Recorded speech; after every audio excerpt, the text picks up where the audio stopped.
Arguing what a word means is another thing that doesn't help with arguments. Definitions must come after we have solved the problem, as a nice way of summing up the ideas used in our solution, but we must never begin with them in order to gain knowledge. This is... Who is this Cyrus Fedosi person? He was, you know... That, is he Greek? No, I think he's, like, from Iran or something. Okay. You know that Setting the World to Rights thread about psychiatry? This isn't some philosopher, then? No. All right. I think he's a blogger. But it was said so well. Okay. Yeah. So instead of worrying about defining concepts, focus on the actual content. What ideas are you discussing? Is the thing, whatever you want to call it, good or bad? What consequences does it have? Etc. Often the ideas we're arguing about are ones that have been presented to us linguistically. So we might have, like, read a flyer from some protesters about shall. Yes. And then it uses some words and, like, depending exactly on what those words meant, the situation might be better or worse than is presented. So to argue about the things the word could mean, i.e. to argue about possible definitions, can give value to it. In that instance, you don't know what the problem is very well, and you're clarifying what the problem is. It isn't arguing about what definitions are should mean. It's you can pick a problem and then talk about that, and that is more interesting than... The way to do it is more to actually come up with a set of possible definitions and then to work through from that. Or just pick one. The thing is that there will be different problems depending on what the definition is. Right. So that is just when you're unclear what is being talked about. Yeah, but often it's not possible to clarify what's being talked about because it's a flyer rather than a person, so asking questions about it is difficult. Ah, you mean a flyer. Okay. Well, you could go through lots of different things, but then you would still be focused on the individual problems that you're talking about rather than what does this word mean. It's trying to work out what is being asserted by the flyer. Trying to work out what a particular thing means is less interesting than trying to solve a problem about the content. Right. Or talk about like whether it's right or wrong. The issue is that what it means affects whether or not there is a problem in the content. Right. So you can say, if it means this, then there is this problem and we can consider that. But the whole thing is predicated on whether it actually means that in the first place. I should note that this is designed for if you're actually talking to someone rather than these special situations where you have a flyer and you can't clarify and so on and so forth. This is a kind of a more back and forth thing. Well, it's more about actually arguing over what the thing means rather than just trying to clarify it. Right, so the bad thing is arguing about what a word should mean or does mean or whatever. Yeah. I think I was confused as well with the various romance debates. There was someone saying romance is bad or romance is good, and saying, oh, well, what do you mean by that? Right. That is another good example, actually. Yeah, basically then what you're saying is that it doesn't matter if it's confusing, you can just drop that and say, this is the problem. Yes. Is this okay? Exactly. Tell me your point was in my notes. Categorizing... yes. No, not the handout, but my notes. Categorizing romance. Never mind what you call it, candlelit dinners, when pursued in the tradition of romance, are bad. We shouldn't be focused on the definitions. If something is getting kind of confused or whatever, then just use a different word. And that should help things. Well, I think I'd often find that explanation a bit confusing, so then it's kind of... But then what does that word mean? Well, so I think the important thing is more just say when the word is problem. When the word is vague, saying something like romance is bad when everyone's not entirely clear what romance means, it isn't a very useful statement. Right. Saying things like candlelit dinners are good but breakups are bad is more useful and like easier to argue about because people have a better understanding of those things. Yes. When I said use a different word, then I meant explain it in a different way. Yeah. So another thing that people do is that they argue lots of different points at the same time, and it's confusing which ones you mean. Basically, what I recommend to you guys is argue your points one at a time. Even if you're like on a forum online and it's like someone just said this big block of text and you think, oh my god, every sentence is wrong. Instead of going through each sentence in his paragraph, then what you should do is just pick on one point, one most important thing, and reply to that.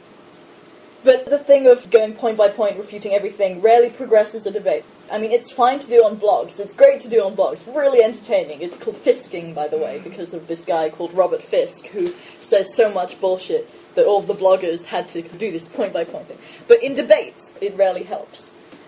The reason is that there are several reasons. First of all, understanding one point is hard enough. Getting bombarded with many is very difficult indeed.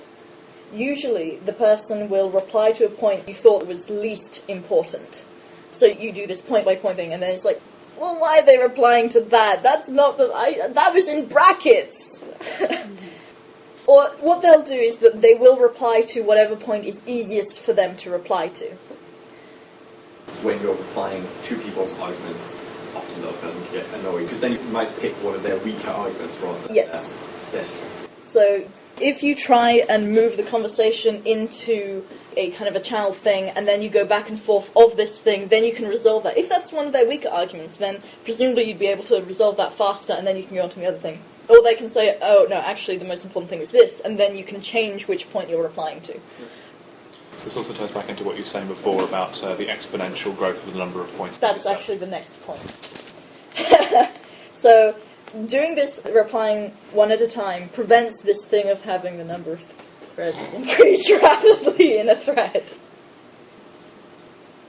If you only address one issue and they disagree, then you know that you're disagreeing about that issue. Sometimes it can be hard to find out what you actually disagree with because each person is making a bunch of points and you're not exactly sure where they meet and so on. But if you're just doing one point, then you can see the disagreement a lot more clearly. So you can't necessarily tell where the disagreement is, and you'll have twice as many possibilities to deal with. There may also be an interaction between different issues. And the last thing is that arguing one point at a time helps with brevity, which is great. Equivocation is another mistake that people do. This is actually surprisingly common. Equivocation, for those of you who don't know, is when you use one word to mean multiple things. This is often used to dodge criticism. Not intentionally, but people think that this word means these two different things, but in their mind it's the same thing. But that's a way of dodging criticism, because as soon as you criticize one thing, then they'll jump to the other meaning, and when you criticize that, then they'll jump to the other meaning.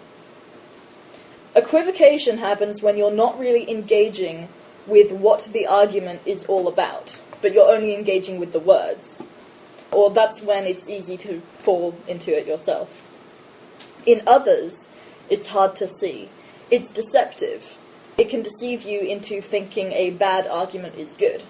So, for example, there was this chav girl in the UK, and there was this court case, and basically the thing was, there was this group of youths, and then there was this, lame guy, and one of the girls said that she would go out with him or something like that, and she did this in order to lure him into, an alley or something, where the other youths beat him up and killed him.